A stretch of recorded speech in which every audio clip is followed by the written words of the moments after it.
अस्सलाम वालेकुम dear students. आज हम करने वाले हैं एक्सरसाइज 2.3 का सेकंड पार्ट, जिसमें हम करेंगे क्वेश्चन नंबर 4, 5 एंड 6। स्टूडेंट्स, इसका कॉन्सेप्ट इंतहाई आसान है, बिल्कुल वही कॉन्सेप्ट्स हैं जो हम पीछे पढ़ चुके हैं, सिर्फ उन्हें दोबारा से हम अप्लाई करेंगे और हम देखते हैं कि किस तरीके से हम इन क्वेश्चंस को सॉल्व करके पी एम के आंसर्स निकालते हैं और यहाँ भी जो हमारा रिक्वायर्ड आंसर एम का है वो निकालते हैं। तो लेते हैं स्टार्ट विद क्वेश्चन नंबर 4। तो स्टूडेंट्स, क्वेश्चन नंबर 4 में गिवन था find P if the roots of the equation differ by unity. Equation आपके पास गिवन थी X square minus X plus P square. इसमें से हमने स्टैंडर्ड इक्वेशन के साथ कंपेयर करके ए बी और सी के आंसर्स निकाल लिए। ए हमारे पास था यहाँ से 1, बी था -1, एक्स के साथ वाली वैल्यू -1 है, सी है पी स्क्वायर। तो रूट्स हमने कंसीडर मतलब यहाँ से अपनी इक्वेशन से किए। फर्स्ट वाला हमने लेट किया कि अल्फ़ा है तो वो डिफर बाई यूनिटी कर रहे हैं, तो दूसरा अल्फ़ा -1 होगा ना, क्योंकि इनमें सिर्फ 1 का डिफरेंस है। तो स्टूडेंट्स, जब हम सम निकालेंगे इन रूट्स का तो अल्फ़ा प्लस अल्फ़ा -1 अगेन वही फार्मूला -b/a वैल्यूज़ पुट करेंगे। यहाँ तो 1 आ गया और यहाँ अल्फ़ा प्लस अल्फ़ा 2 अल्फ़ा -1 आ गया, तो ये आपके पास एक इक्वेशन बन गई 2 अल्फ़ा -1 इज इक्वल टू 1। -1 को दूसरी साइड पे लेके जाएंगे, 1 + 1 2 हो जाएगा। 2 की जब 2 के साथ कटिंग करवाएंगे तो ये आपके पास आ जाएगा alpha is equal to 1।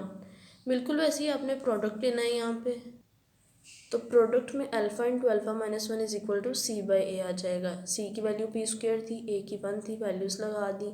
Alpha का आंसर यहाँ से 1 आया था, 1 का स्क्वायर -1 किया तो 1 का स्क्वायर भी 1 होता है, 1 - 1 0 होता है, p स्क्वायर 0 आ गया तो स्क्वायर रूट लेने से p का आंसर भी 0 आ जाएगा। क्वेश्चन नंबर 4 का फर्स्ट पार्ट हम कर चुके हैं, जो कि इंतहाई आसान था। अब इसी पैटर्न पे हम इसका सेकंड पार्ट करेंगे।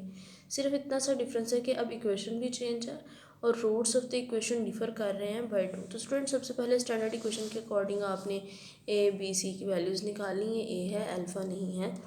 नेक्स्ट हमने कह दिया कि जो रूट्स हैं अब वो अल्फ़ा इंटू अल्फ़ा -2 हैं, क्योंकि डिफर बाय 2 कर रहे हैं। तो उसके अकॉर्डिंग जब हमने सम और प्रोडक्ट्स के फॉर्मूले अप्लाई करने हैं तो सम के लिए अल्फ़ा प्लस अल्फ़ा -2 -p/a वही फार्मूला वैल्यूज़ पुट की। यहाँ से 2 अल्फ़ा -2 हो गया और ये -3। अब -2 दूसरी साइड पे जाके +2 हो जाएगा, माइनस प्लस माइनस करेंगे तो आंसर -1 आ गया। अल्फ़ा का आंसर निकालना है, 2 एक्स्ट्रा है उसको भी डिवाइड कर दिया तो -1/2 आंसर। प्रोडक्ट का फार्मूला भी हमें बड़े अच्छे से पता है कि c/a है और रूट्स हमारे पास अल्फ़ा और अल्फ़ा -2 थे, इन्हीं दोनों को मल्टीप्लाई करके अल्फ़ा स्क्वायर -2 अल्फ़ा कर लिया और इस साइड पे आ गया p -2/1 which is equal to p -2।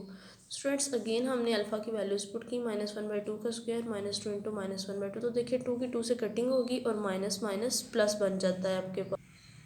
तो यहाँ से ये आ गया +1, इस साइड पे माइनस का स्क्वायर प्लस 1 का स्क्वायर 1 और 2 का स्क्वायर 4, मतलब तीनों वैल्यूज़ का आपने सेपरेट स्क्वायर ले लिया। 1/4 + 1 ये p -2 था। अब -2 इधर से इधर आएगा तो प्लस हो जाएगा, +2 प्लस प्लस प्लस है, 2 + 1 3 हो गया। अब देखें 3 के नीचे कुछ भी नहीं है, हम कंसीडर कर सकते हैं कि 1 है। तो जब हम इनका एलसीएम लेंगे 4 × 1 = 4 नीचे आ जाएगा और ऊपर आप ये भी कह सकते हैं क्रॉस मल्टीप्लिकेशन हुई है, या आप एलसीएम लेके प्रॉपर भी बता सकते हैं। 1 × 1 = 1 आ जाएगा और इस साइड पे 4 × 3 = 12 आ जाएगा। तो ये आ गया आपके पास 1 + 12/4, 1 + 12 = 13, तो 13/4 आपके पास p का आंसर आ गया। नेक्स्ट है क्वेश्चन नंबर 5 आप, जिसमें आपने m की वैल्यूज़ को फाइंड आउट करना है। बट स्टूडेंट, इसमें इक्वेशन के साथ उसने कोई एक रिलेशन दिया हुआ हमें रूट्स का, कहते हैं कि ये इक्वेशन इस रिलेशन को सेटिस्फाई भी करती है। तो देखिए इस इक्वेशन को यूज़ करते हुए हम कैसे m के आंसर्स निकालते हैं।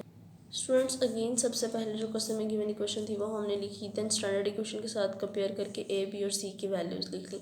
स्पेशली आपने माइनस प्लस का ध्यान रखना है, जहाँ माइनस आता है वहाँ कंपल्सरी लगाना है, वरना क्वेश्चन गलत हो जाता है।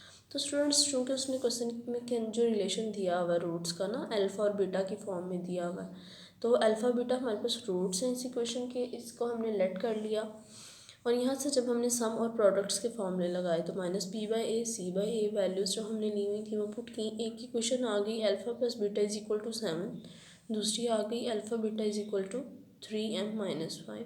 देन जो रिलेशन हमारे पास गिवन था 3 alpha plus 2 beta is equal to 4, उसको सॉल्व करने के लिए या उसको अंदर यूज़ करने के लिए अपने क्वेश्चन में सबसे पहले हमने इक्वेशन 1 को सिलेक्ट किया, alpha plus beta is equal to 7 था। यहाँ से बीटा का आंसर निकाल लिया, किसी एक वेरिएबल का आंसर निकाल सकते हैं ना दूसरे को दूसरी साइड पे लेके जाके। तो अल्फ़ा को दूसरी साइड पे ले गए, 7 माइनस अल्फ़ा, हमारे पास बीटा का आंसर आ गया। अब अगर हम इस इक्वेशन के अंदर बीटा की वैल्यू पुट कर दें 7 माइनस अल्फ़ा, जो कि हमने की है, तो देखें 3 अल्फ़ा ऐसे ही आ गया, 2 7 14 प्लस माइनस माइनस 2 अल्फ़ा आ गया is equal to 4। 3 alpha minus 2 alpha, alpha आ जाता है आपके पास, प्लस 14 इज इक्वल टू 4। 14 दूसरी साइड पे जाके माइनस हो जाएगा, तो माइनस करके सॉल्व करने पे हम अल्फ़ा का आंसर गेन कर पाए हैं विच इज़ -10। अब इस अल्फ़ा की वैल्यू को जब हम बीटा के जो हमने वो निकाला था एक्सप्रेशन उसमें पुट करेंगे तो माइनस माइनस प्लस 10 हो जाता है, प्लस 10 प्लस 7 प्लस 17, अल्फ़ा का आंसर भी आ गया आपके पास, बीटा का आंसर भी आ गया। तो स्टूडेंट्स जो आपके पास प्रोडक्ट फॉर्म आई थी alpha beta is equal to 3m-5 ना, इसमें बेसिकली m यूज़ हुआ था सब इक्वेशंस में से, ना रिलेशन में यूज़ हुआ था जो क्वेश्चन में गिवन था, ना सम वाले फॉर्म में यूज़ हुआ था, सिर्फ प्रोडक्ट वाली फॉर्म में यूज़ हुआ था। तो आपने सबसे पहले अल्फ़ा और बीटा की वैल्यूज़ निकालनी, देन आपने इस प्रोडक्ट वाली फॉर्म में दोनों वैल्यूज़ पुट करके -10 17 सा -170, -5 इस साइड पे आके प्लस हो गया, -165। m का आंसर निकालने के लिए 3 को डिवाइड कर दिया आपने, तो 3 5 सा 15, फिर 3 5 सा 15 कटिंग कर दिया आपने, 3 5 सा 15, 16 में से 1 बच्चा जो इधर 15 बना गया, तो फिर 3 5 सा 15, तो आंसर क्या आ गया -55। बिल्कुल वैसे ही सेकंड और थर्ड पार्ट कर स्टूडेंट्स, सेकंड पार्ट आपको बिल्कुल सेम है, इक्वेशन भी सेम है, रिलेशन भी सेम है, सिर्फ एक्स के साथ प्लस माइनस का थोड़ा सा डिफरेंस है और उसी के अकॉर्डिंग रिलेशन उन्होंने चेंज किया है। तो स्टूडेंट्स आप जस्ट कैलकुलेशन में थोड़ा सा डिफरेंस आएगा, मींस के वैल्यूज़ डिफरेंट आएंगी कटिंग के बाद और प्लस वगैरह करने के बाद, बाकी बिल्कुल सेम पैटर्न है टोटली। आप इस क्वेश्चन को खुद से अटैम्प्ट करें, देन चेक करेंगे कि आंसर मैच करता है मेरे आंसर के साथ। तो सबसे पहले आपने कंपेयर किया स्टैंडर्ड इक्वेशन के साथ और ए बी सी की वैल्यूज़ निकाली। तो यहाँ से ए का आंसर आ गया 1, बी का 7 और सी का 3m-5। अल्फ़ा बीटा रूट्स थे, सम निकाल लिया विच इज़ -7, एक इक्वेशन बन गई। देन प्रोडक्ट निकाल लिया 3m-5 जो कि सेकंड इक्वेशन बन गई। गिवन दैट अगेन आपके पास 3 alpha minus 2 beta is equal to 4 था। अब आपने वेरी फर्स्ट इक्वेशन में जो हमने लास्ट टाइम भी पैटर्न यूज़ किया था, alpha plus beta is equal to -7 में से आपने बीटा का आंसर निकाल लिया, -7 माइनस अल्फ़ा हो गया। अब आप इस बीटा के आंसर को यूज़ करेंगे रिलेशन में 3 अल्फ़ा माइनस 2 बीटा वाले में। तो बीटा क्या था -7 माइनस अल्फ़ा। अब माइनस माइनस प्लस 2 7 ज़ा 14, minus minus plus 2 alpha, 3 alpha plus 2 alpha 5 alpha, plus 14 is equal to 4। तो यहाँ से प्लस 14 दूसरी साइड पे जाके हो गया -14, प्लस माइनस माइनस आंसर आपके पास आ गया -10। 5 के साथ डिवाइड करने पे अल्फ़ा का आंसर आप ले चुके हैं -2। जब आप यहाँ पे -2 पुट करेंगे तो आपको पता है माइनस माइनस प्लस 2 होके -5 आंसर आ जाएगा बीटा का, जो कि इस तरह करने से हमारे पास आ गया। स्टूडेंट्स ये जो ऊपर इंग्लिश थोड़ी थोड़ी सी लिखी होती है ना, जिससे मोस्टली आप लोग फेडअप हो जाते हैं और आपको बोरिंग क्वेश्चन लगता है, तो स्टूडेंट्स ये जस्ट आप अपने वर्ड्स में भी लिख सकते हैं कॉन्सेप्ट्स लेके ना, कि हम करने क्या जा रहे हैं, कौन सी वैल्यू को कहाँ यूज़ कर रहे हैं, इस टाइम कौन सी इक्वेशन को यूज़ कर रहे हैं और क्यों यूज़ कर रहे हैं, कि हम उसके अंदर वैल्यूज़ पुट कर रहे हैं, क्या कर रहे हैं। तो ये सारी चीज़ें ये क्वेश्चन की प्रेजेंटेशन में भी खूबसूरती लाती हैं और इससे अच्छा इम्पैक्ट जाता है आपके क्वेश्चन का, रादर देन कि आप जस्ट सारा मैथमेटिकली परफॉर्म करें, किसी को कुछ समझ ना आ रही हो कि कब आपने कौन सी इक्वेशन को आगे रख लिया और क्या कर रहे हैं आप उसके साथ। तो नेक्स्ट आपने ये आंसर लाने के बाद अल्फ़ा बीटा का अगेन उस प्रोडक्ट वाली फॉर्म में पुट किया, तो यहाँ से माइनस माइनस प्लस 5 2 10 करके -5 इधर जाके +5 हो गया, 15 3 डिवाइड हो गया और आपके पास m का आंसर आ गया। नेक्स्ट इसी तरह थर्ड पार्ट के लिए आपने स्टैंडर्ड क्वाड्रेटिक इक्वेशन के साथ उसको कंपेयर किया, ए बी सी के आंसर्स निकाल लिए, अल्फ़ा बीटा आपके पास रूट्स थे, आपने सम निकाला विच इज़ इक्वल टू 2/3, एक इक्वेशन बन गई आपके पास। देन इसी तरह आपने प्रोडक्ट लिया, 7m + 2/3 आ गया। अब 3 आप दूसरी साइड पे इससे मल्टीप्लाई कर सकते थे, तो 3 alpha beta is equal to 7m + 2, second equation आ गई। गिवन आपके पास अगेन ये इक्वेशन गिवन थी, पहले की तरह ही हमने इक्वेशन 1 को ही कंसीडर कर लिया, alpha plus beta is equal to 2/3। 3 को दूसरी साइड पे मल्टीप्लाई करेंगे तो आ जाएगा 3 alpha plus 3 beta is equal to 2। तो मैंने देखा कि जो हमारे पास इक्वेशन था उसमें 3 बीटा ही था, तो 3 बीटा की वैल्यू मैंने यहाँ से निकाल ली 2 - 3 अल्फ़ा, जिसको मैं इस इक्वेशन में यूज़ करूँगी। अब देखिए उसको मैंने यहाँ पे यूज़ कर लिया अपने एक्सप्रेशन के अंदर, तो माइनस इन दोनों से मल्टीप्लाई होकर साइन चेंज कर गया, 7 अल्फ़ा प्लस 3 अल्फ़ा 10 अल्फ़ा हो गया और -2 दूसरी साइड पे जाके +2, 20 डिवाइडेड बाई 10 करने पे अल्फ़ा का आंसर हम ले चुके हैं। अब इसी अल्फ़ा का आंसर हमने अपनी इस इक्वेशन में पुट करना था, जिसको हमने बीटा की फॉर्म में निकाला हुआ, ताकि बीटा का आंसर भी आ जाए। तो 3 2 सा 6 हो गया, 2 माइनस 6 हमें पता है -4 होता है। बीटा का आंसर निकालने के लिए आंसर आ गया -4/3। अब हमारे पास अगेन अल्फ़ा भी आ गया, बीटा भी आ गया, प्रोडक्ट वाली फॉर्म में पुट करना। तो स्टूडेंट्स प्रोडक्ट वाली फॉर्म में हमने अल्फ़ा और बीटा दोनों की वैल्यूज़ पुट कर दी। 3 3 से कट हो गया और इस साइड पे -8 आ गया।